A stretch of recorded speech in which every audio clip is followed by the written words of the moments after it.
to order.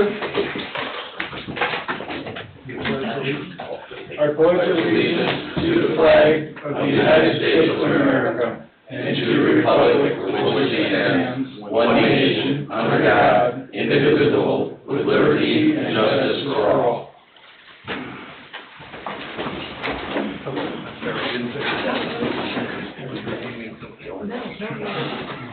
Roll call vote, please. James Olthoff. Here. David Villalobos. Present. Lester Caper. President. Norman Sick. Here. William Fisher. Here. Todd Wolfeney. Here. Carl Brittingham. Here. Nick Monger. Here. Ralph Miller. Present. Nick Recupito. Here. David Austin. Present. Thank you. Public comment? Yes. Please state your name and address. My name is Diane Korich. My address is 14630 Euclid, Unit D, Townhouse in Lindsay. Okay. Proceed. You should probably know I'm here. I was here last month and I was promised an answer from the incident at my house on March the 30th. 3 911 calls, 40-minute response. I still have not heard from one person. I think it was you, sir, that said you would call me back. Okay. So you are about the 6th person that has not called me back, and I have to chase my own answers. Can I interrupt you? Please do.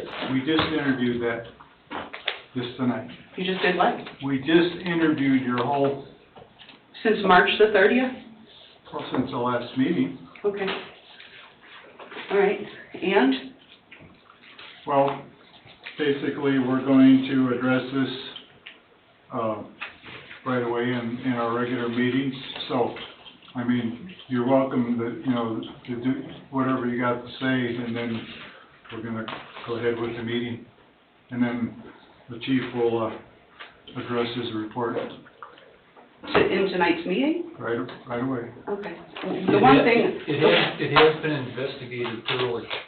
We've just been informed of the investigation results. Okay. You see, You will hear. So is there some reason that of all the people that promised me a phone call back, that not one person could call? well, I couldn't call you until I knew what was going on. Okay, and the other 6? I can't The other answer 5? for them. Right. But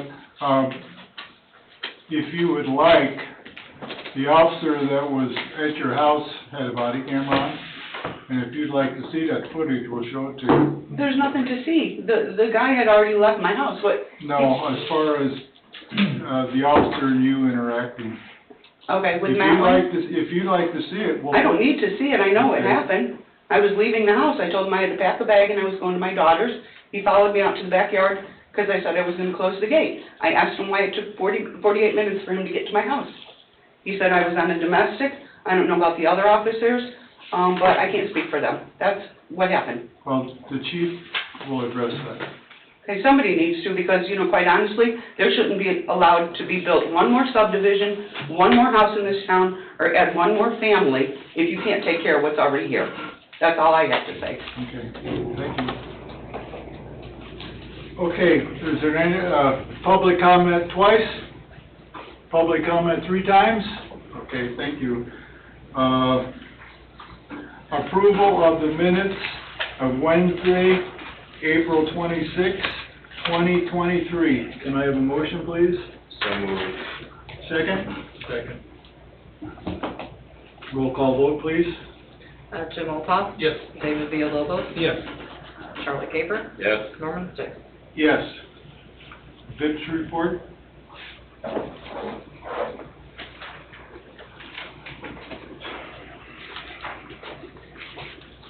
Evening, everyone. Good evening. In front of you, you got the April 2023 VIPS hours report. Everybody, with the exception of Mr. Van Diver, made their hours.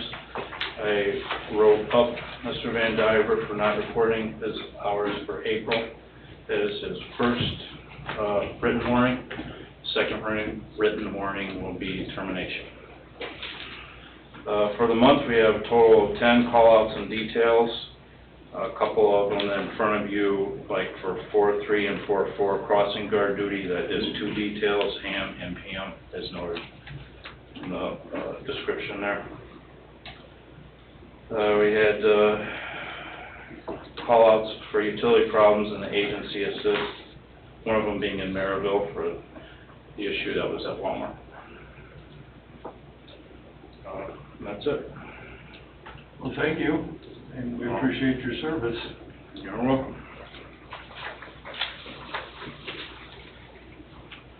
Chief Fisher, Sir? will you please, go over some of the aspects, of the complaint, that's been made, Obviously, I wasn't here during the complaint that was filed with you, but I had Deputy Chief Brittingham investigate the complaint that Ms. Korach, I believe I'm saying her name, Ms. Johnson Korach, made, and I'm not sure what you would like me to explain to her. Well, basically- She believed that the call took 48 minutes. We have radio log and evidence of the officers being on scene within the first 7 minutes. Unfortunately, in the 911 call that was made by Ms. Korach, it was stated by the dispatcher that they would have an officer come and check the area because the individual that knocked on her door, which was the original complaint on the 911, stated that Ms. Korach stated that he knocked on the wood part of the door, said that they would send an officer to the area. The officers were in the area, logged on Spillman within the first 8 minutes of the call. They did check the area, and obviously the person had left the scene. They did not go to the residence. Unfortunately, the officers were dispatched that way to not respond to the residents, which we have frequently, suspicious person calls. Doesn't mean we always go.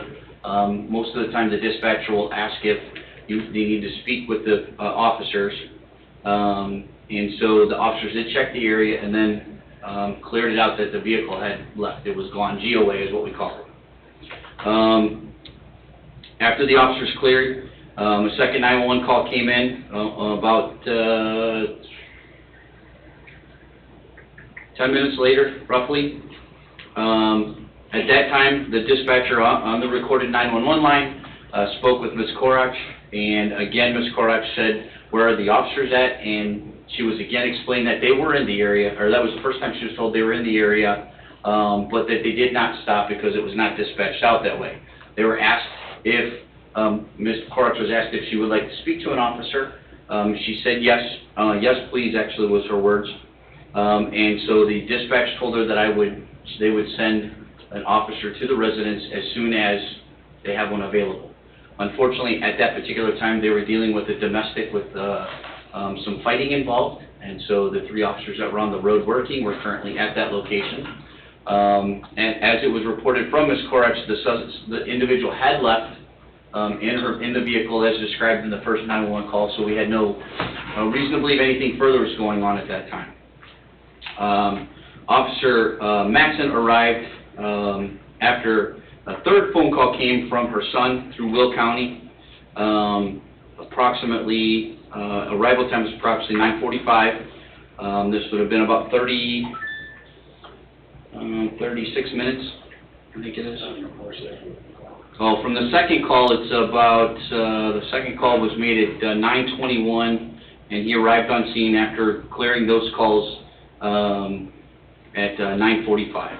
So, at that time, Officer Matson entered and spoke with her. At that time, Ms. Korach was advised on the body cam, which you guys observed, that he said they were in the area. He told her that they were in the area. She said no, which I agree with her. No, they weren't at the house, but they were in the area checking for the vehicle. And that's because that's how they were dispatched out as. He then stayed with her for quite a bit of time, which you guys observed on the body camera, ensuring her that we would look into this, which we have. It may have been something through 911 that maybe we need to ensure that we're dispatched out and let them know that we need to go to the residence right away. But he stayed with her until she left with her daughter, took her car and left with her daughter for the evening. So at this time, her complaint of us not showing up for 48 minutes is unfounded. And we believe the officers did what they were supposed to do at the time. Is there anything else? I hope I pronounced your, Korish, Mrs. Korish, Ms. Korish? Yes. the safety board trustees, so we reviewed the actual 911 recordings. We reviewed the tapes, like I said. We reviewed your pictures. We reviewed your officers.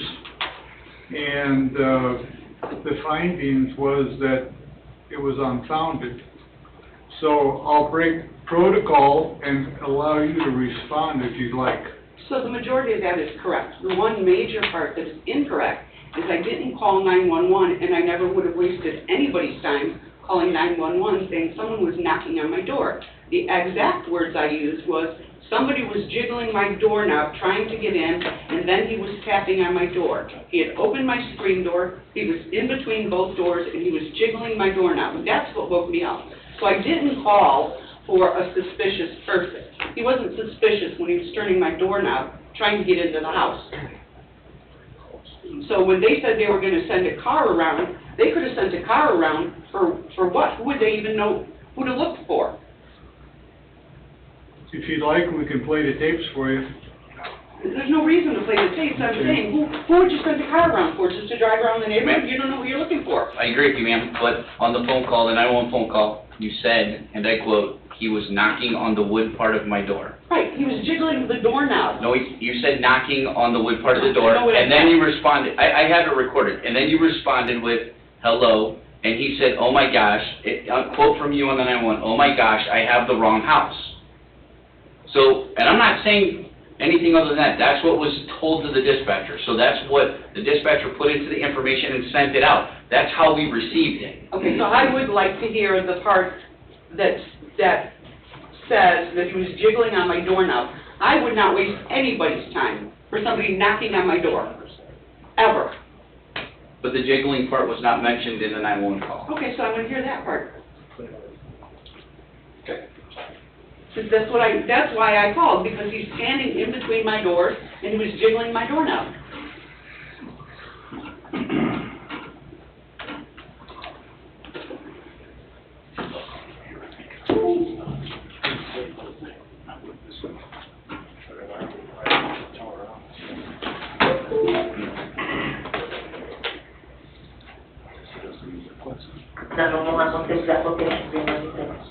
This is Lake County with transfer callers at 14630 Euclid Street. Go ahead, ma'am. Okay.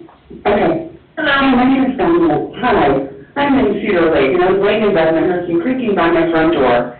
And I went down to the front door, and there's a man standing at my front door, opening the screen door, knocking on my wood door.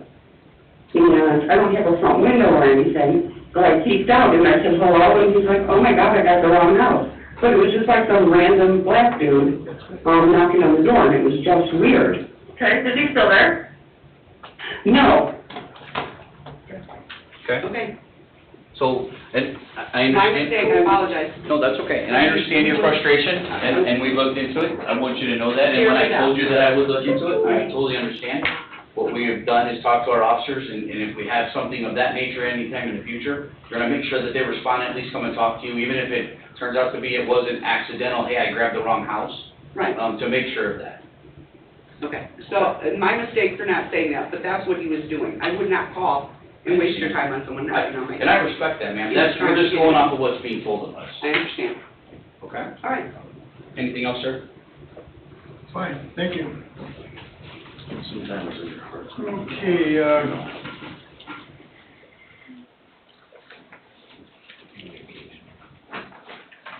communications? Oh, yeah, sorry, sir. We received a phone call from Dennis Kizzy. Kizzy, I think I said his name right. It was just a phone call. It was a thank you to the police and fire for assisting in his wife that had some medical condition. He just wanted... Keezy? Yeah. Okay, Keezy, I'm sorry. He just wanted to thank us for assisting, so the EMS were called to a scene. I couldn't tell you what it was for. I know that his wife, Roberta, was having some medical conditions, and officers and EMS responded, and he just wanted to say thank you.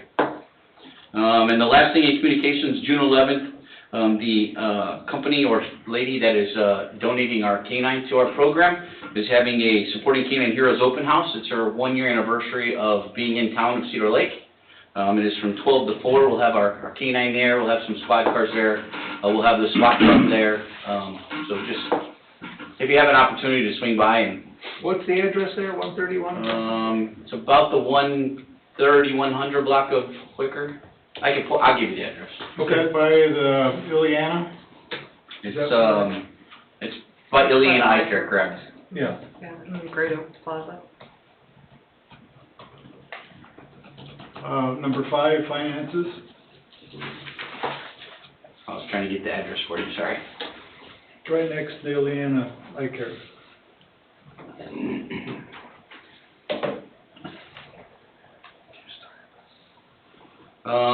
So as you can see, we've had quite a bit going out, had a lot of vehicle repairs recently. We even had a VIPS vehicle that had to have some massive work done to it. We believe a mouse got into the electrical system on it. Wow. So, had quite a bit of money going out, plus the new officers and those things, which you can see. We're currently running right about 32.8% on our budget. B. So on the table over there, and you know that we received a donation from the Crown Point Community Foundation as well as the Cedar Lake Summerfest Committee. Those on the table over there, just to the right of Councilman Recrupido, is a new shield that we bought. We got 5 of those. They're probably going to go once the training's done. Sergeant Miller's in the house here. So Sergeant Miller's our instructor in that. We're probably going to put 1 in each one of the supervisors' cars and 1 on the station, I believe is what we were kind of talking about. Hasn't been determined yet where we're going to put them, but he's going to run through some training with the department on how the use of those coming up here in the next couple of months. I think when we have firearms, or no, we have DTs coming up in... It'll be firearms training in July. Okay. In July? Should be. So we're going to do some training with the shield, and I implore you to pick it up when you get a chance. Yeah, it was. Because it's rather heavy, so. So, okay, then we'll go to 6, staffing. So staffing, we are going to move our department inspection and photo. We have some officers that cannot make it due to some obligations, as well as the K-9 officer still being out. So due to these issues, we've moved the department inspection and the photo to August 30th. We'll make sure that everybody's aware of it so that you guys can be there for it. Okay, B, Can always use more officers. always use more Yeah, officers. yeah, if you can find that money tree and shake it a little bit. We hear that, Yeah, I think we've always heard that. Yeah. Even back in the day, yeah. when we only had 8. Both of our current new recruits are doing very well. The newest one is already in phase 2, pretty much doing everything he needs to do. He'll probably be finished before the next meeting. Great. He came from Maryville, so the majority of what he does is identical to how we do it here. So, and then Officer Stolars is doing very well. She's in phase 2 right now. She goes for a physical assessment for the academy on July 24th. Good. B, A, K-9 training. So we had a little issue with Johnny One. He is no longer with us. He's going to become a house dog. Had some issues that they could not fix in the training. So Officer Tomko's been given a second dog. We're calling him Johnny 2 for right now, or J2. They are currently in session still, doing the training. They believe they could get most of the certifications completed, and he asked if he could stay or have him for an additional week to get him caught up. Next week when they do the training, they'll be one-on-one with him, working every day one-on-one instead of having 4 or 5 dogs elsewhere. So should be able to push them through. Okay, do you have anything for B, other? No, sir. 8, equipment. We have the 4 squad cars that are currently sitting at Thomas Dodge. I was notified by the clerk treasurer's office that obviously the council has approved them in April, so the clerk treasurer did the financing. The financing company has this special appendix. I'm not sure what it is, but I know that Attorney Austin has to sign off on it, which he received only 2 days ago, I think it was, right, Dave? Something like that? I don't know that I've received it yet. Yeah, she sent it over to them in an email, 2 days ago. There's a specific area that this, finance company requires our attorney to approve on. So as soon as he gets that done, we can get those cars over to PDS and get them upfitted. We'll take an additional 8 weeks, and then we can get them cars on the road, because we need it really bad. Unit 53 is currently in the shop right now, and possibly has the same issue that Unit 55 had with a motor rebuild because of a timing chain breaking. But now we learned. But we got it there in time, so we're hoping it won't be as catastrophic as 55 was, but we'll see. And it's an issue with Ford, and they know about it, so. Okay, number 9, monthly activity report. We saw our monthly activity report. We had 1,231 calls for service just in the month of April. We're averaging just under 43 calls per day. We had 139 state citations issued, 491 traffic warnings. We had a total of 29 arrests with 46 charges, 36 misdemeanor, 8 felonies, and 2 warrants, for a total of 115 arrests and 192 charges. You can see that our traffic stops are still on the increase for the month of April, over 534 traffic stops, which is really good. Then they had 544 warnings that month, so they're doing really good on the numbers. And I know that and we had 215 total citations to include an ordinance in there, I believe. We had 649 total law incidences, 29 arrests, which I told you guys about. I know the question was posed at the last meeting, and then you also have the ordinances from our ordinance officer that are in there too. I know the question was posed, I think Dave asked what was the purpose or the reason for the increase in traffic stops. 100% due to the 12-hour shifts. They are very excited about the 12-hour shifts. And enjoy it immensely, and are working pretty hard out there. Great. Okay, number 10, the Lexipol policy updates. So we have a wellness policy that we still have to go through, so we're not going to vote on that tonight. But we're not going to table it because part of that wellness policy is a peer support group, and I've asked Sergeant Miller to come in and explain it to you guys of what we're doing for peer support. Okay. He was elected anonymously by the department to be our peer support group leader. Sergeant Miller, if you would like to come up. He's got a quick little something to show you. We are doing this with the fire department. Captain Early is also the peer support leader on the fire side. So we're working together to have a peer support group for critical incidents. And I'll let Sergeant Miller explain it to you real quick. All right, like Chief mentioned, he's been working on this wellness policy, really just trying to boost the overall wellness in our department. Peer support's just a small part of it, and then, like you mentioned, I'm the peer support member. And if I'm going to say officers a lot, just when I say that, know that I mean all first responders. Obviously, the fire department has the same thing going, so we'll be working together.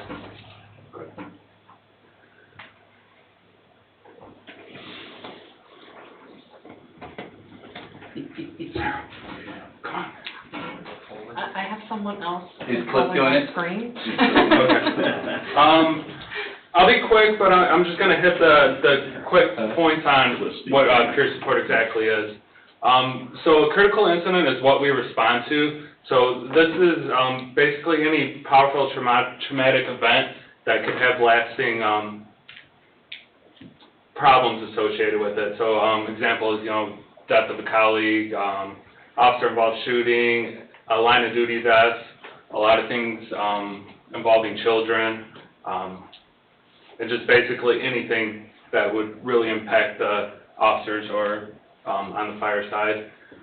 Just one big thing, just to really let it sink in, 80% of Americans will be exposed to one traumatic event in their lifetime, a single traumatic event, and that's their entire lifetime. So mentioned above, they'll be exposed to just one of those, and that's only 80% of Americans. And 10% of those will develop a negative consequences because of that event. Obviously, law enforcement, fire, we see these traumatic events couple times a month. And, I mean, this is a small community, so larger communities are seeing these things daily. And, we're not immune to it. Honest truth, we're not immune to it. It affects us the same way it affects you. And it's really just, you know, the luck of the draw, whether or not it's gonna really stick with you.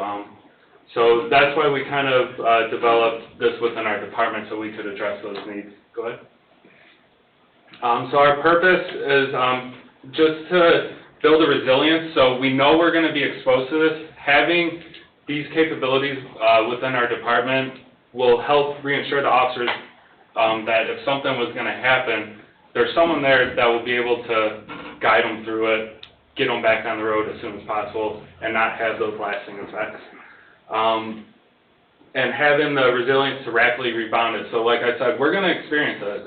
You never know when it's going to happen. We need to be able to process what just happened to us so we could be back out there providing our service to the community. And then obviously this should aid in the recovery of that officer or fire. Go ahead. Our goals are to lower the emotional tension, stabilize the person, mobilize a person's resources, and mitigate the impact of the traumatic event. So basically, hey, you've experienced something, tell me what you know, how it's affecting you. I just want to let you know what you're feeling. It's normal. That's it. Go ahead.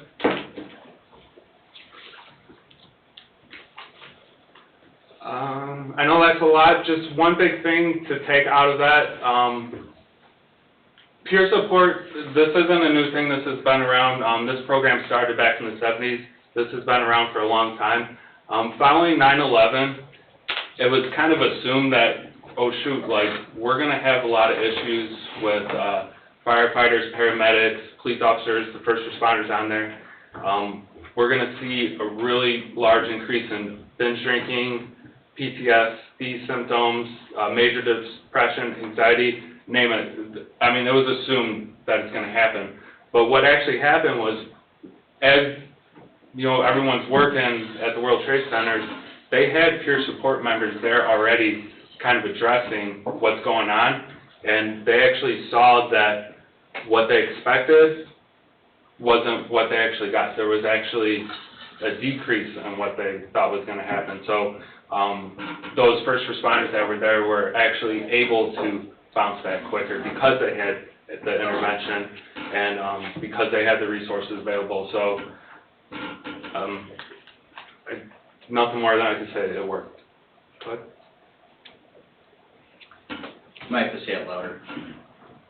Okay. I think Cliff's doing it No, online. I got him. Okay. So what we are not, if I respond to a scene of a critical incident, number one, I'm not an investigator. I'm not getting involved. I wasn't there. It's not my call. We're also, by law, not allowed to record any interaction that we have with officers. So there'll be no records of it. And anything that is said, it's not going to be used for any disciplinary. I'm not going to go, you know, talk to you folks. I won't be able to talk to you all about what I spoke with the officers. That'll be something that'll be handled down the road. It's just a simple, hey, I'm here, what's going on, you know, how do you feel, here are some resources. We're not mental health professionals. This is not treatment. And no one, this is a voluntary participation, so if the officer or first responder doesn't want to talk to me, that's fine. I respect that. I just want to make it clear that if they do, you know, someone is there to talk to you about it. So you don't have to go home thinking that you have no one to talk to. Just so they know that if they want to call me later, that's fine. Someone is there to talk to them. Go ahead. There's three types of interventions: one-on-one, diffusing, and group debriefings. One-on-one is something just happens, a major accident, fatalities. I'll get notification of it. I'm going to the scene. I'm going to talk to those first responders that were there handling that. when it's appropriate, but I will be there on scene with them, let them know that, hey, I'm here for you guys, you know, whenever you want to talk to me, let's just do this. And we use a SAFER model.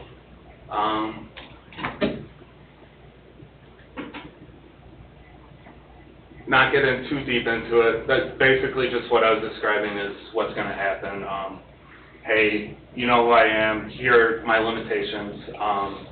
I'm not going to report this to anyone. I just want to let you know, if you want to talk to me about it, tell me what happened, how is it making you feel, and just reassure them that these are normal feelings.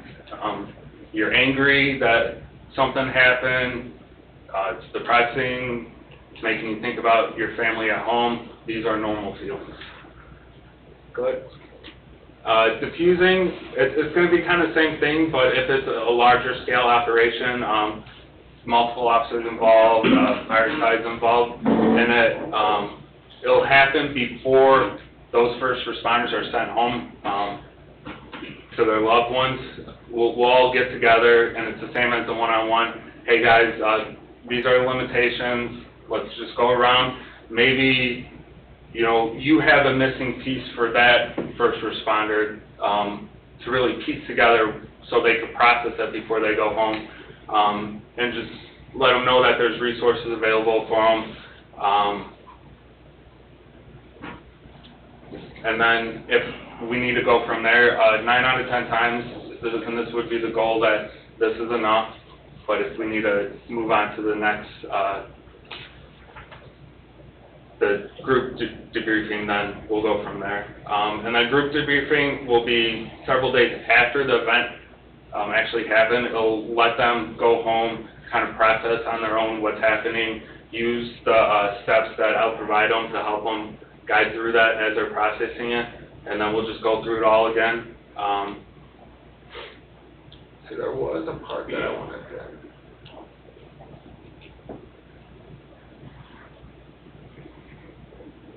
Okay, yeah, I mean, that's really it. Just the big thing with the peer support, no one else is involved other than those who are there. So I know everyone wants to be there for each other, everyone wants to involve themselves, but these are for these people that experience this traumatic event.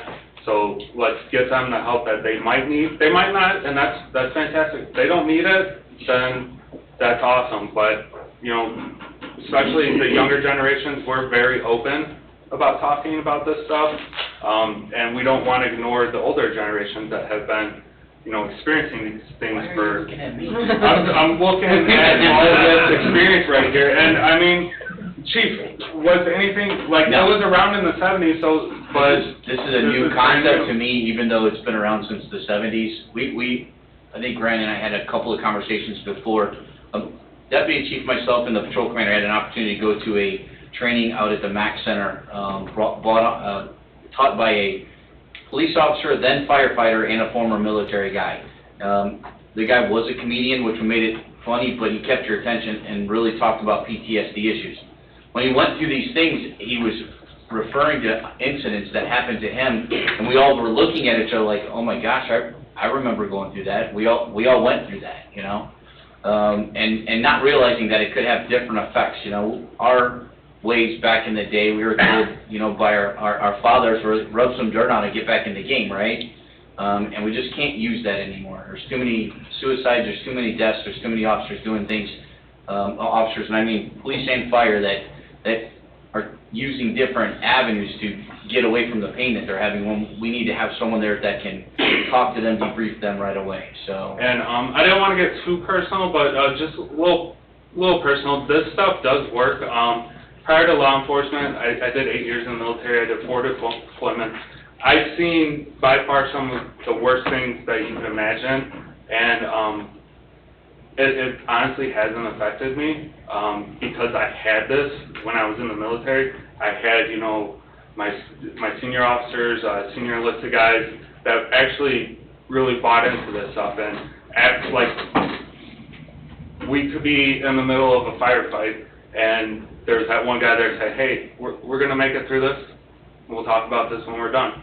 And it's just something simple like that it actually works. And my experiences, I don't think about it at all.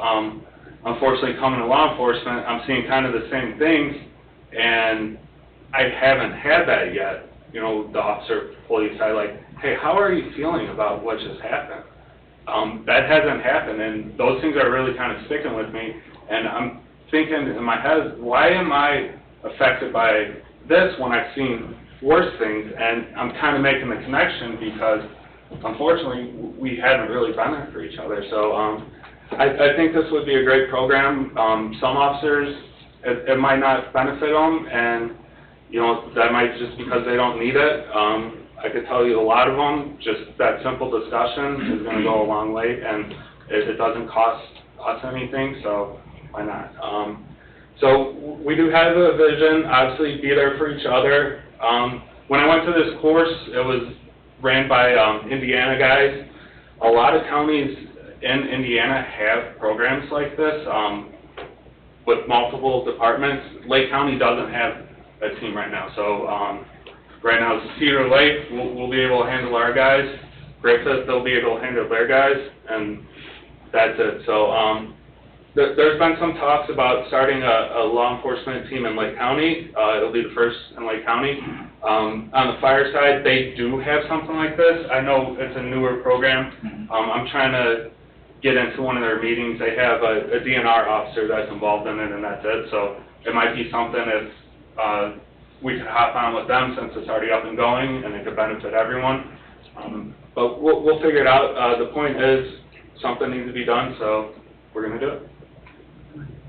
Any questions? Yeah, thank you for that. I appreciate your efforts. I think because of your past experiences, you're a good choice for this position. You know, back in when I was 70, I was a critical incident stress debriefer. Okay, so, yeah. But we would go after the fact. We would go as strangers to an agency that needed. Sure, and I mean, sometimes that works, sometimes you want to see a But you know familiar what? face. You don't know. This is going to be much better. Right. Because it's pure. Right. You're talking to your own people. Exactly. A lot of people don't want to talk to a stranger. Won't open up to a stranger. You work with them.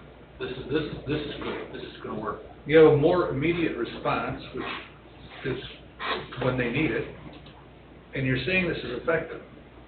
You're saying that it's voluntary. At what point will a mandatory the only mandatory would be, and again, it's not to attack those officers that are experiencing these normal reactions to this event, but if there's obviously suicidal tendencies, maybe they want to harm themselves or others, then there would be a more involved response. So it would be beyond what I'm capable of doing, and they'll be required, and I mean, I think that'll be part of the Dave, policy. actually, that is cleared up in our wellness policy that we'll be going through along with our new EAP program. So there is a self-reporting, and there is also a mandated reporting for issues that come in front of the administration. And I didn't mention it, so this does work with, alongside the EAP program that we have, so a lot of the diffusing, the one-on-ones, that'll just be me, maybe the chaplains will be there, maybe on the fire side, they'll be there doing it for us, but if we get into the group debriefings where it's obviously a large scale, we'll actually pull from our EAP program and bring some professionals in there, so it's not just some guy that cares for you and wants to help you through it, it'll be someone that is more qualified to help you through it, so they'll be involved at least in the group debriefings. We might have Brian there. realistically, we need to get more familiar with each other? Okay. We'll do that after the meeting, though. Okay. I was hoping that someone. Yep. Okay, cool. Again, thank you for your efforts. Yeah, Very important. Thanks, Brian. I appreciate it. Thank you. guys. Thank you, Brian. Brian, thank you for the presentation. So we're gonna go over wellness policy and the Lexipol policy. Yeah, we have to have our meeting first. Good, okay, Yes, sir. great. So, can we have a motion to, No motion for anything because we should have taken out since we haven't done it yet. We were gonna meet before this meeting, but we didn't get a chance to, okay, for the good. wellness. So, now we're gonna go to, 11, Yep, update, so, we have a meeting this week scheduled with Hanover for the Too Good for Drugs program through Geminis. Lisa Scott, right? Lisa Scott, you know her? Lisa Scott, we're meeting with her and the administration to possibly put on the Too Good for Drugs program for Hanover next year. And then letter B, I have Mr. Brian Diekman he is the Director of Access to Care, the Regional Health Systems. Brian, if you'd like to step up to the podium, please, real quick.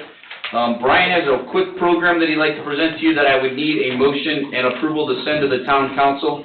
It is an MOU for a pilot program. It's not going to cost the town of Cedar Lake anything, but he wants to include us in it with 2 others. So Brian, go right ahead. This is actually a small part of the bigger picture, and a reflection of a very different climate between medical, mental health, and policing. The MOU that I had sent to Fisher specifically is addressing one component of this, which is a mobile response by the therapist and clinical staff. The idea here is that, give or take 10 or better calls a month that are indicated as a psychiatric call. This is something where an officer could show up, clear the scene for safety, essentially get in touch with us immediately, and we would have 2 individuals from us respond to that scene, no longer delaying the officer any additional time, and we would take whatever's needed from there. Length of services, immediate response right there, all the way from hospitalization to linked to community groups. Like you said, there's absolutely no expense, no cost whatsoever. We chose Cedar Lake, Griffith, and St. John to do the pilot initially. Both geographic reasons, as well as these are the 3 departments right now that are most progressive in this way. These 3 departments have had a significant role in development of the CIT policing, if you're familiar. We actually just had our first graduating class this past week. There are 13 officers in Lake County now. Let me correct that, because there was already 2 on St. John. There's 15 officers in Lake County right now that are trained in critical, as part of a critical incident team. Name very familiar with what Brian just presented, but what this is typically a senior officer, certainly not their first day on the job, that's going to be able to have some very basic skills to de-escalate situations, instances that are kind of outside of the typical officer's realm, and essentially allow for a scene that could become very difficult to be managed more appropriately until somebody better suited, better equipped is able to respond to that scene. If you look at some of the statistics across the country, stage departments, huge amounts of money in injury, time off, things like this. The very thing that actually Brian's talking about with this peer support. The timeline for this is a little bit up in the air in that state of Indiana, maybe no surprise to anybody, seems to be a little bit behind the game right now. The target date was initially September 1st. We anticipate that that's going to be delayed quite a bit, not necessarily by anybody local, but more by downstate. We're simply basing this off of, as of July 1st, we were to have a crisis receiving and stabilization unit up and running. At this point, the state has not finalized anything. So certainly to be able to get something like that up and running and functional by July 1st is not going to happen.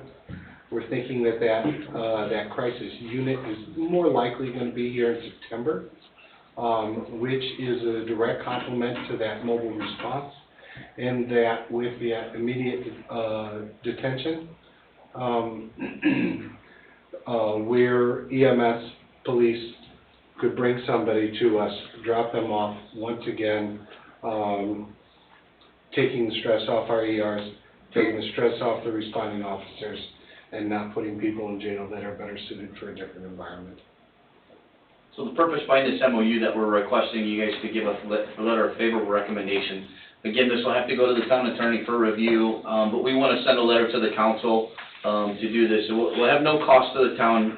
Brian is putting in for a grant to have a mobile unit that could respond to Cedar Lake if it was an incident that had a mental health issue. Is that a great way to say it, Brian? Mental health, substance. Yeah, substance abuse, and we would be able to contact them. They could come out to it rather than someone going to jail that doesn't need to go to jail. We could get them the mental help that they possibly need.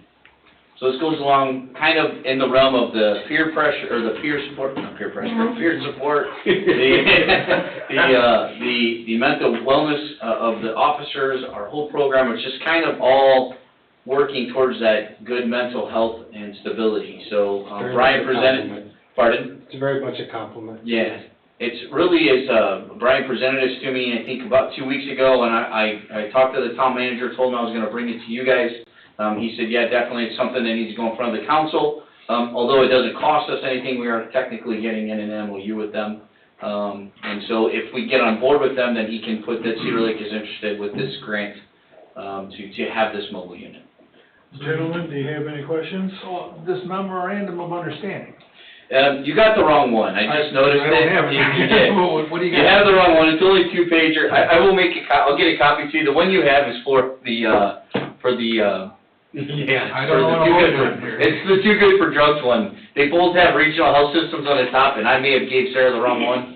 So I will get it to you before the end of the meeting. It's only 2 pages, it's really brief, because it's a brief synopsis, because they haven't had the opportunity to apply yet anyway. This is more of this is what our intentions are, would you agree, Brian? This is kind of our intentions? Very much. This is to, just to be able to get us a foot ahead to get some of the funding to be able to actually put the capital together. Nobody's arguing, I like what we're hearing, but I don't have anything. I will get it to you. The deputy chief's gonna go do it right now. Okay. He's gonna print them out. So can, we have a motion to send a favorable recommendation to the town council to approve the Geminis MOU program? I haven't read it yet. Pardon? I haven't read it yet. It hasn't been presented to us. How can I vote on it? I will have it to you before the end, and if we can move this to the end of the, meeting. can we move to the end of the meeting? Move ahead. That's my suggestion. Anything I can answer. Let's read it first. Let me let him read it. We Thank have you. a long number. No, that's fair. It's my Okay. fault. Thank you. My bad. Fire department communications. No emergency. Nope.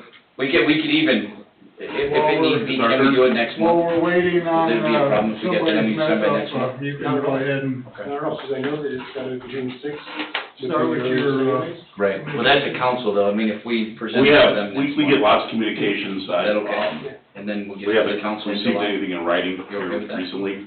Our mailer went out, and we get a lot of little notes thanking our department throughout the time, but I don't put it on the agenda, so. That's what under communications, what I wanted to mention was our volunteer fire side has sent their mailer out for the year, for the fundraiser that's the drawing in July.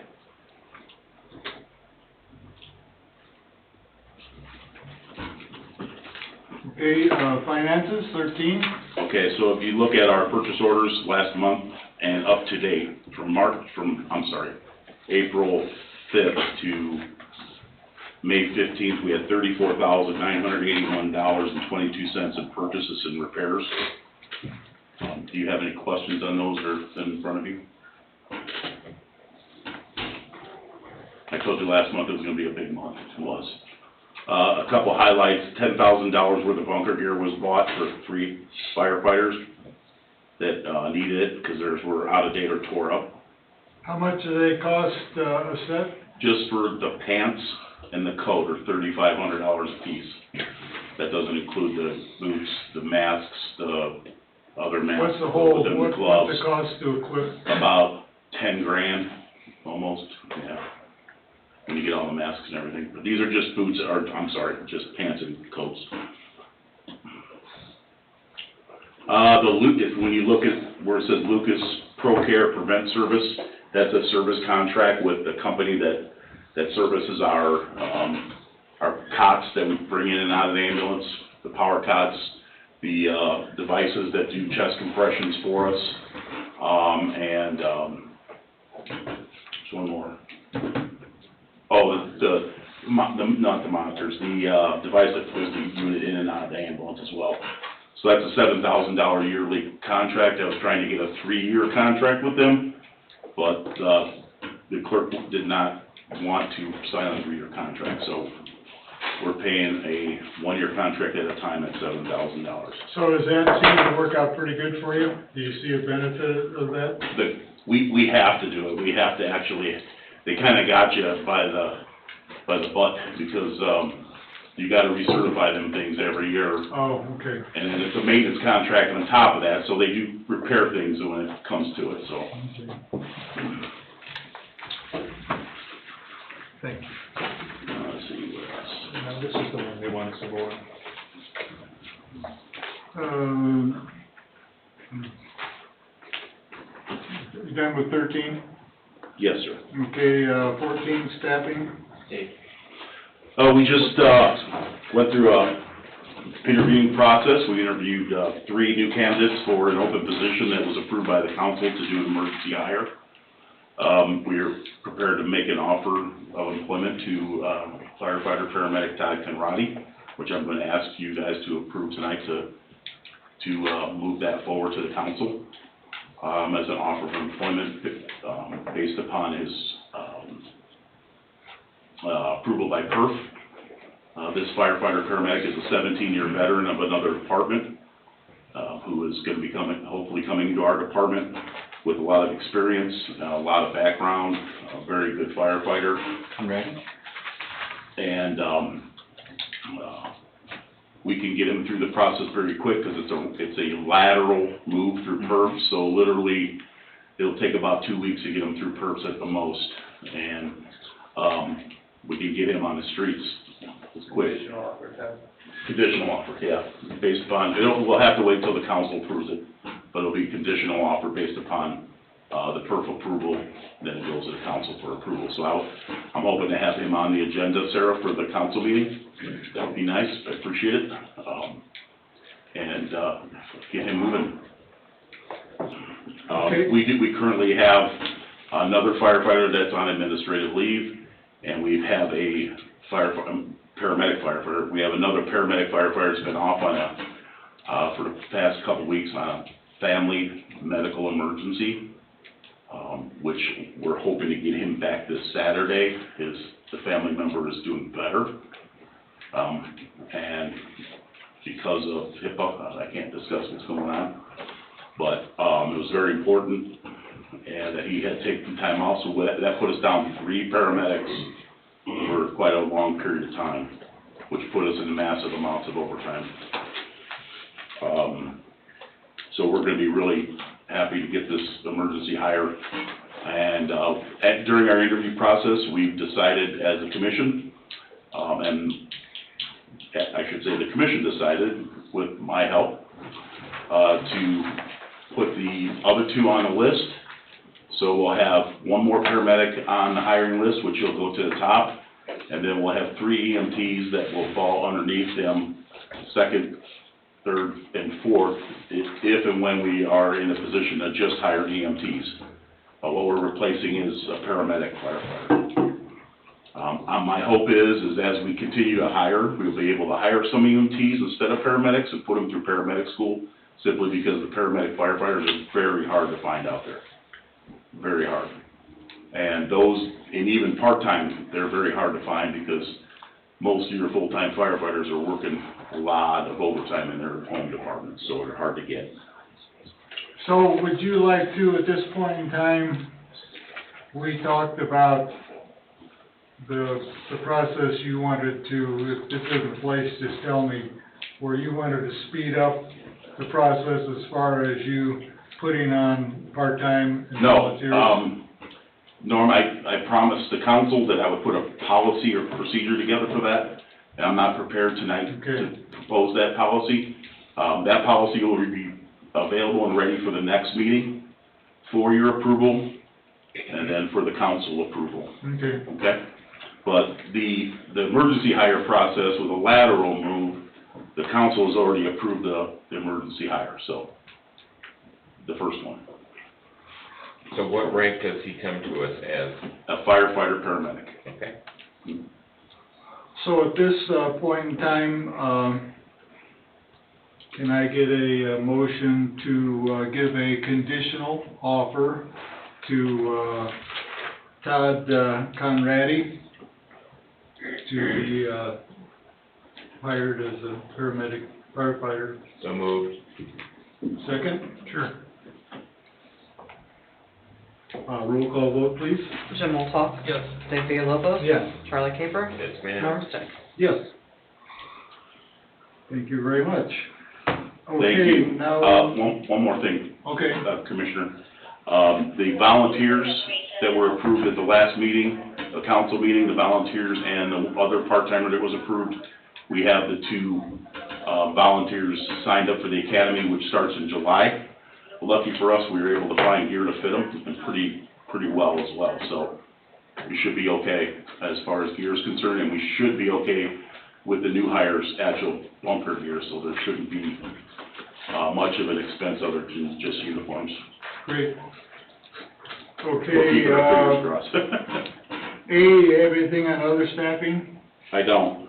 then we'll go to 15, training report. I'm gonna let the deputy chief do the training report. That'll be fine. He's in charge of it and does a fantastic job for our department.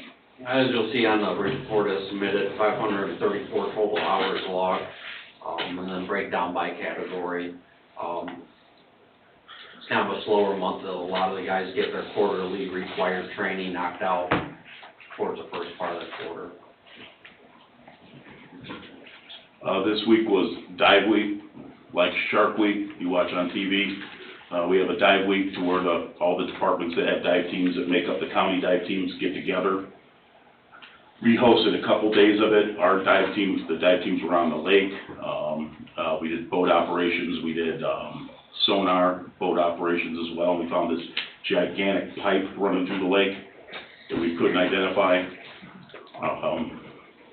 So we're hoping to find out if that's an anaconda or is it something, Loch Ness Monster. Didn't AT&T do that a long time ago? Yeah, so no, it's, as you guys know, the dredging is starting, and, we've been out there, and we have actually taken a look at everything, and we're aware of some concerns.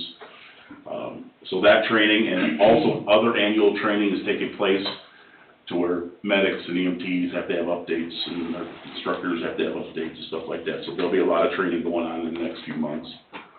This weekend, we will have the boat out on the lake, for short periods of time, because we're anticipating nice weather, and, the lake gets a little bit crazy, so we're gonna go out there and just, hopefully, if there's an event and somebody gets hurt, we'll be out there quickly instead of having to go through the process of getting to the boat and getting on it and getting out there and getting to that person. Typically, jet skis and boats don't work together and when people are going crazy, so. That's it. 16, equipment? Equipment, we got the ladder truck back, it's back in service. It was, fixed. There was some electrical gremlins in it, so we got the electrical gremlins fixed. There was a few problems with it, that were kind of simple but very hard to find, that was creating havoc with, outriggers on the truck.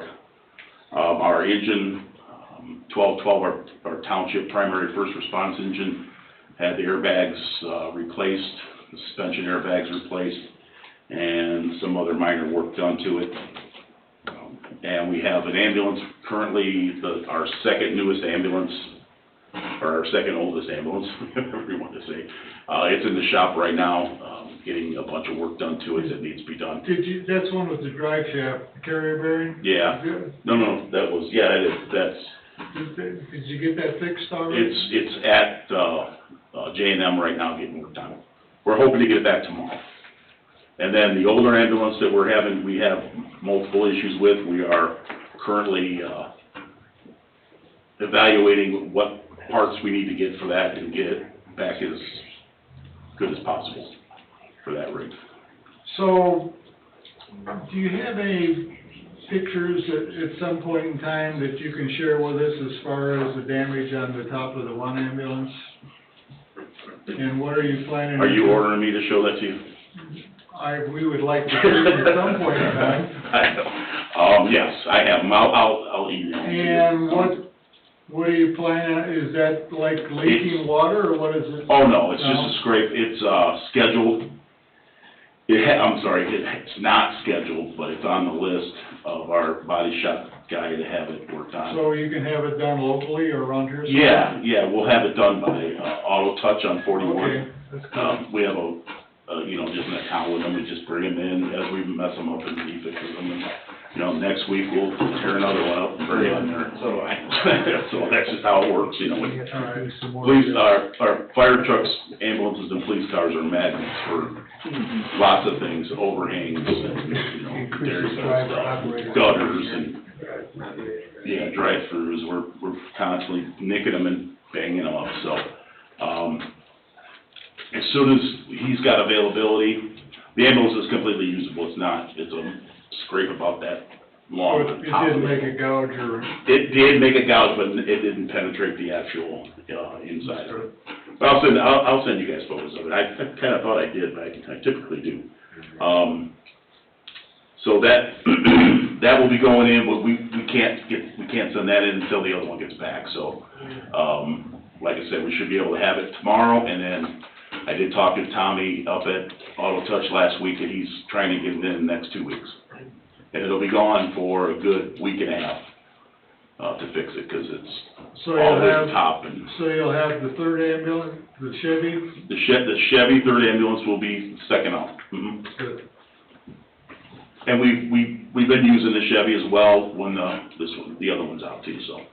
It's a good old ambulance, but it's beat up so bad and it's dinged up and banged up and it needs lots of parts and we're replacing it as best we can. So that's what the ambulance is. Our Suburban, our old 1994 Suburban, got their lights and stuff worked on and fixed. Cliff helped us set that up, so it's back in service. And I think that's it. Okay, 17, monthly activity.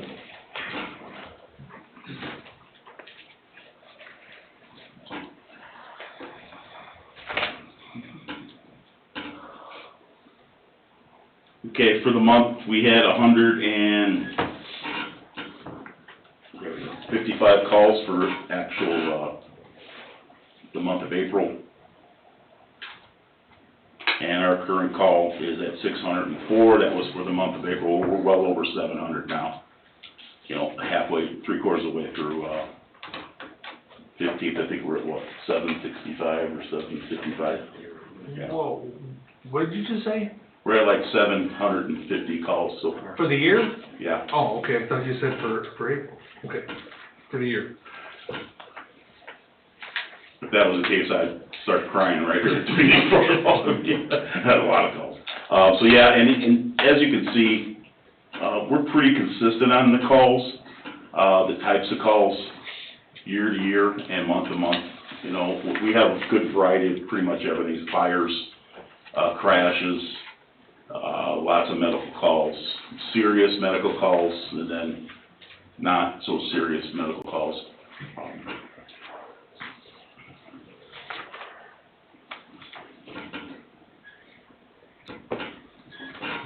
That's done with 17? That's it, yes. Okay, 18 is, I don't believe they have anything under 18, Lexipol? no, we don't, we will, I understand there is some new updates and policies coming up.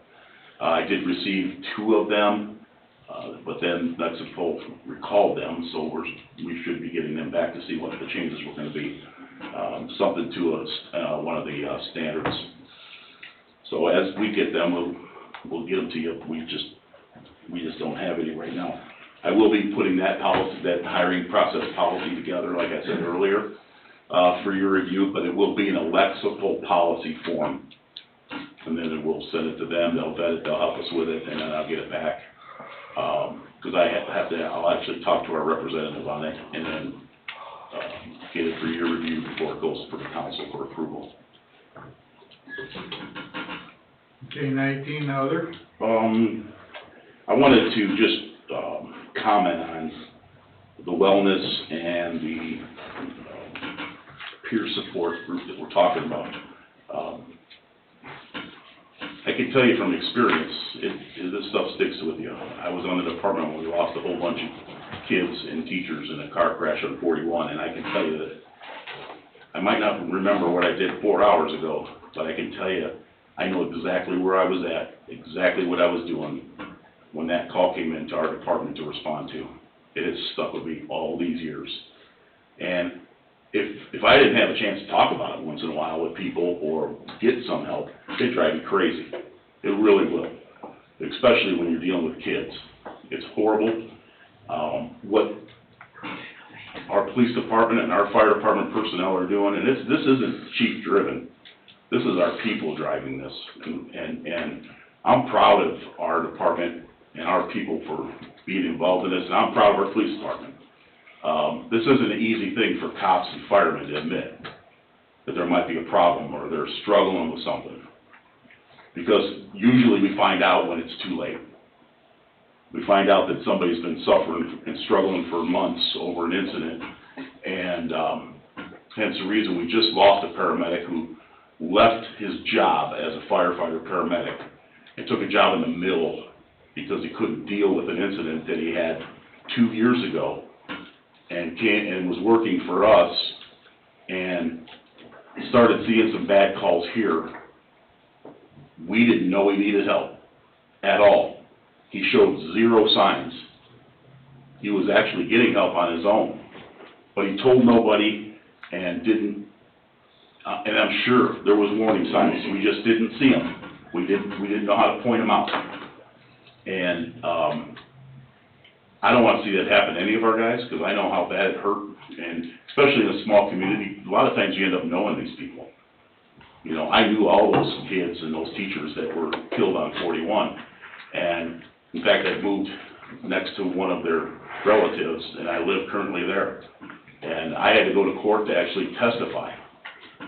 So it stuck with me for many, many years. It's still with me. So I know what these guys go through. I can't imagine what military guys do. What he's done is just, I can't even process that. I can only process on our small community and the events that I've seen over 37 years on how hard that is when you go home and you try to let it go or try to sit there for, you know, a few minutes to just decompress from it, and you start thinking about your own kids and your own family. It's hard, and it affects everything. Everything you do, it affects it. So this is such a good thing, and we are committed 150% to it, as well as I know Chief Fisher and Chief Birmingham are too, and Chief Mater, to making sure that this goes. And now, with another resource that just walked in the room, I've known this guy for such a very short period of time, 10 minutes. But I can tell you, I love everything about him. So at the end of the day, we're going to have options for our folks to get help. And it's not the chief coming in there and saying, all right, sit down and tell me what your problem is. Because, you know, we're sometimes not the softest guys in the room. So, Dynamic personality? yeah, our dynamic personalities sometimes don't get people to open up.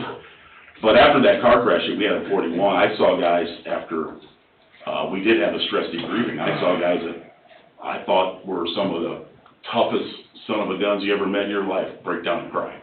That was a bad accident. So it was something that we've been needing for years, and I'm so glad we're doing it. So I hate to run on about it, but it's just, I'm pretty passionate about myself. And I'm glad I don't have to do it myself. I'm glad that, you know, we have people that dedicated and that interested to put this in front of us. So kudos, very much. Okay, And I said the same to my folks. So, thank you, Chief. okay. Attorney Austin. No reports. You got, on 20, you gonna, You want to go through them? didn't you want to? First one, 28, I'm still working on. I have done some drafting on it, but I'm still working on it. Training reimbursement agreements, these are items in process that I've been directed and requested to prosecute. Can I question something on there? In regards to exit interviews when someone leaves, can we put something in there in regard to, they must have an exit interview with the Public Safety Board before they get their final paycheck? It can either be there, or it can be in the personnel policy manual. Wherever you feel it needs to be. Sure. If they're signing a contract, I don't agree with that at all. I don't either, it's not legal. Look at lawyer, is it? Absolutely. You can't interview anybody, they can tell you no. No, I'm talking about holding the check. I agree, they should have an extra, we think it's a great idea. That's money earned already. Yeah. I thought you said that we could hold it. That's how they come to the meeting to get their check. So I've had this discussion with your chiefs, we disagree, I don't have a problem disagreeing. No. Well, whatever the incentive, we'd like to do an exit interview with people who leave, so if you could make that happen. That really is the point, Dave, you're trying to catch them on the way out, see if they will be square. We've been here, I don't know how long, but we've had one exit interview, and that was it. I never Can't asked force Will him to Sauer, go. I'll be honest with you, because he resigned and walked out. I will ask him if he'd like to come back, but I never asked him because I was shocked that he was resigning. Yeah. So, That's not the only reason to have an exit interview, yeah, I could ask him if you want me to. to come back, maybe you don't want him back. I know. I mean, but he might have other things he can tell you. I asked Chief Scolari, he said he wasn't interested in one. And then I also asked Cummings, and he said the same thing. Well, just because they aren't interested doesn't mean we aren't interested. I mean, You're gonna hold up their paycheck if Yeah, they but you don't. can't I don't care what, But Mr. Caper, you can't force them to do it if they choose not to. We asked. well, I understand what you're saying, but it doesn't matter if they get their paycheck or not. We need to have an exit interview with these people to see why they're leaving. Now, two of those have retired, but that's something that we understand. But someone that's leaving us to go somewhere else or whatever, why are they leaving us? Is it our 12-hour shifts? Is it our... Well, they typically tell us why they're leaving, and we tell you why they're leaving. How about you guys draft a letter when someone's resigning from the Board of Safety that you would like to discuss it? And that, for an exit interview, Okay. something that comes from you guys. That's a good idea. I'm gonna take credit for it, but it was Carl's idea. Well, I don't mind giving them the letter, but I don't agree with holding up their paycheck if they've already earned it. Well, So they don't I'm not wanna come and talk necessarily to saying we them. need to hold up their Maybe paycheck. they're We just wanna talk to them to see why Sure. they're leaving. No, I have no problem with that. What if you guys, what if we talk to Sarah, which, more other things she's gotta do, but maybe when a person is leaving, Deputy Chief said he'll help look into it, draft some kind of letter that can come from you guys, and they can accept or deny it. Fine. Sound I good? don't like holding up, Pardon? I don't like holding up. It's not legal. You can't, if they've earned it. If they want to do it. That's fine, I just wanna... I know you want the exit, I know that, we can do what we can to get on it. And when we got the exit interview from the one person, we learned a lot from what he said to us. Yeah. If you, I can give you maybe kind of just a real quick example, of how another, private industry handles that for employees. It has nothing to do with payroll or anything like that.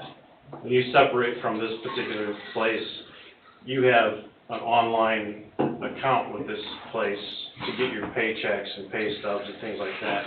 And after you separate from them, they actually have an online survey that they use in exit interview, and they ask the questions online for you to answer. I'm not suggesting that's the route we go, but that's where I got the idea of sending them a letter, and at least presenting to them that you specifically would like to have an interview with them and, you know, get some feedback from them. Because the feedback is questions like, you know, how do we fix this problem? How do we fix that problem? Right, that's what I'm saying. Are they unhappy with their cars? Are they wanting, you know? Money. Yeah. Right. Yep. They don't get enough holidays, but unless we know what the problems are, we can't. Do they not like me? That's right. 100%. That's what he wants to know. They don't like him having one pair of glasses, not two. I have one now. See? I have the transitions. I'm 100% for it, but all I'm saying, Charlie, is that you can't force a person. Oh, I don't think anybody's saying And that. I can't hope That it's just checked. came out. I didn't mean to say that. It's, You gotta be careful on those words. I know. Yeah. I make you that can't- mistake quite frequently. I mean, Okay, back to where we were. so someone will do something about that? Well, that would be y'all, because you're the one that wants the exit interview, but we can come up with something that y'all can send to them as an exit interview, hey, we would like to speak to you, even if it's presented on their last day or something of that nature. But if it was in their, Because we can't, it Well, they give can us come 2 from weeks. us, but we can say, hey, they want to do an exit interview, do you? And they're like, nope. typically, they give us 2 weeks' notice. We can let you guys know that this person is leaving as soon as possible. We can have a letter drafted by the commission and give it to them as soon as we possibly can, get it from the commission. And say, hey, you know, you're leaving in 2 weeks, could we schedule something within 2 weeks? And if they say yes, so be it. If they don't, then I don't know what to tell you. We're gonna fire them. I mean, they're quitting, so, or leaving, so we can't. I mean, that's, I think, the only thing we can do, commissioners, is request it, and you guys request it in writing, we get it to them as quick as possible, so they don't go out the door, you know.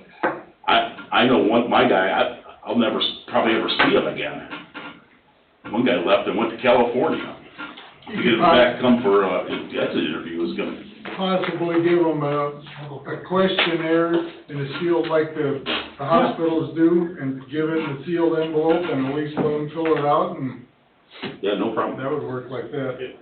With your direction and through the chief of police, I can do one of two things or both things.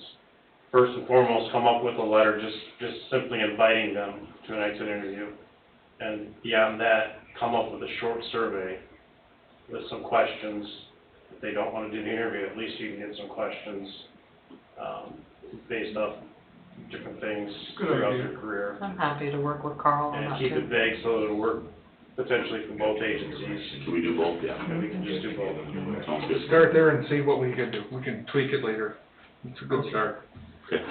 So back to, the ones that I was referring to, David, is you and I, this has been a while back. The ones that we had conversation with that you wanted to address was, the PD mobile audio video, the use of force, and the vehicle pursuits. I don't want to address them, which is, I believe, the chief of police and. Okay, no, I just- Should. And yeah. Paul and I- Can we take them off, or do you want to leave them on? I think some report needs to be made, you and I talked. Yeah, Activities. my training coordinator is doing training with each individual crews, for, those individual policies that the town attorney recommended that we review on, so that's what he's doing. So, I guess the whole thing was is that since they're all three such important. Well, they have to read the policy, they have to acknowledge that they've read the policy, they have to know the policy. Now we're going back and ensuring they know the policy by actually going over the policy with them. Good. So I don't know what else we could do with that. At one of our meetings that we had, Lexipol review meetings. Right. David had brought up the suggestion of you actually calling in. Which is what we're doing. Okay. Yep, exactly what he said is what we're doing right now. And, we're actually gonna probably try to develop it and put it on our, specific program, Police One program, where they actually go through it, and it requires them to take each step, asks questions about it, just to know what our policy is for those particular policies that we felt were most important. So it's a test, basically. And that's basically for all three of them there, is it? Yeah, for the use of force, vehicle pursuits, and body cameras. Good. So right now, he's going through the policies with each crew, as they come on shift. I think he's done 2 of them so far, gone through, 1 policy at a time, so they could be going on call. So we're doing it at the beginning of their shift, not costing us any overtime, other than him staying over for a little bit, so. Okay, great. That's how we're working right now. This week, he's actually in training coordinators for, instructor development school, so. You have anything further, David? No, that's good, that's what we want. We want them to highlight this, emphasize this, make sure the guys are completely familiar with it and are operating God bless you. under what we want them to do, because it's gonna be beneficial to them and to the town. So you're doing it, thank you. Okay.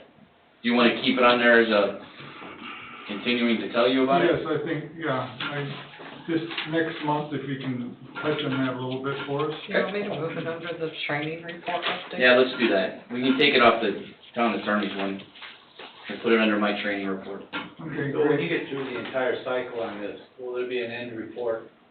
I can notify you. I mean, they're literally just going verbatim over the policy right now. Okay, but some type of executive summary, one paragraph, 3 sentences, Sure. something saying it's been processed. Okay. There's a legal requirement about, the, use of force and vehicle pursuits. There's the need to document to our, insurance carrier. Okay. Which is the reason I stayed on top of this. Okay. Great. David, do you have anything further? No, I don't have anything else. Okay, thank you. Does our town council liaison have anything to report? I don't. I just wanted to bring up an email that I received May 22nd, so that would be on Monday. And it was regards to the house fire, I think Chief, that was in Monastery on Hess Street. This resident brought up, there's another resident that somehow assisted in notifying the people that live there. Yep. And maybe you can speak more about this, but anyways, they suggested some kind of recognition for this individual. We're already doing it. Yep. Okay. I got the individual's name and phone number, and I don't want to call him and tell him yet. Okay. I want to kind of surprise him with a little bit, but we're gonna ask the commission to, recognize him, get him a nice plaque. We had a house fire on, Sunday morning, and, we have amazing video footage of the whole process, starting at 2 o'clock in the morning, and when the fire broke through the garage at 5:30, 5:15, something like that. In this video, the garage is blazing and starting to advance into the house a little bit. You see this car come screaming up, pull on, guy jumps out and wakes up the 2 subjects in the house. We got them out before, they could, possibly could have had a, perished in a fire or had smoke So the inhalation. car started on fire in the garage? It's under investigation still right now, but, the video footage is, like I said, is just amazing. You see the whole timeline and. So they had a camera in the garage or something? No, it was actually the neighbor across the street on Oh. their camera, which covers the whole corner. I mean, they got some good footage of their neighbor out. I wouldn't be outside doing anything wrong in that subdivision, I can tell you that right now. Because the footage is amazing. But, yeah, can't tell you, see, that's fine. So anyways, so we were able to get the timeline, and, Chief Schultz, who conducted the investigation, got his information, so he gave it to me yesterday, so we are going to do something for him, because I believe that, they wouldn't have woken up. I do. I think there was an issue in the house with the smoke detectors possibly, or the fire could have advanced pretty quickly. So, our guys did a fantastic job saving that place, and, kudos to all them. But, you have people like that all the time that don't want you to be recognized, So that's why you gotta you gotta let a little bit of the process take place before you confront them and ask them if they'd like to be, recognized for it. Maybe you might wanna offer him a job. I mean, Maybe, I don't know, yeah. then he might be Yeah, I'll in put them on squad duty and drive around town looking for fires. there. Yeah. All right, good, yeah, I just wanted to bring that up, I'm glad that, something's in the works there. Yeah. All right, good deal, that's all I have. Thank Chairman. you. Yeah. The next one would be new building update. Anybody wanna, They're supposed to be pushing dirt by next week. That's about all we got for you. okay, thank you. And is there anybody have any other? No, sir. Okay, public comment? Hey, Sarah, are you gonna write the letter to This your would be, council? Mr. Carnahan of Cedar Lake. Bob Carnahan, 12850 Fairbanks Street, Cedar Lake, Indiana. I received an email from the town that Tuesday, May 30th, from 5 to 7, we'll have an open house on the dredging project. So anybody interested, you can come to Pinecrest Marina. They're gonna show the barge and you get to talk to the crew. And that's at Pinecrest over there on Larned. What time would it be? 5 to 7. Thank you. Got my glasses. You got them, Nick? Thank you. Public comment twice. Public comment 3 times. I'd like to just say something real quick to thank everybody that turned out for the chili cook-off. We had a ton of help, coordinated with both of our chaplains, who kind of originally talked about this idea with me back in October. We had a lot of participation from individuals. 13 different pots of chili showed up. Wow. Amy Early worked great with our fire department and twisting their arms at the last minute to bring in some last pots. Had a bunch of help from start to finish with setup and cleanup. CL Vending donated a ton of beverages, not only for that event, but we'll be using them for other events as well, and for our guys for summer events. Any update on Mona? She's doing better. She has a broken neck, 4 broken vertebrae in her back, 4 broken ribs and a broken arm. She's got a very long road ahead of her, but she's doing better. She was there. Yeah, and she was there for the She was event. there. Wow. The whole 2 hours she was there. Awesome. So, not to make light of Mona, but you got to me too quick, but back to your chili event. So are you trying to say it was a real gas? Okay, I can verify that. I ate 13 bowls of chili. Small ones. Well, and I Next will day, add, I had 13 trips to the at the bathroom. beginning of the meeting, we kind of It was mentioned, brutal. first we received, we had everybody who bought bowls vote. So it was a peer vote, and, Linda Kralik, which we'll just say she's from the fire department, she won. She is. And then, second place was to Amy Early, and third place was to Cliff Rowe. I witnessed, Early cooking the food there that night. So with that being a real gas, can I have a motion to adjourn the meeting? To adjourn. So moved.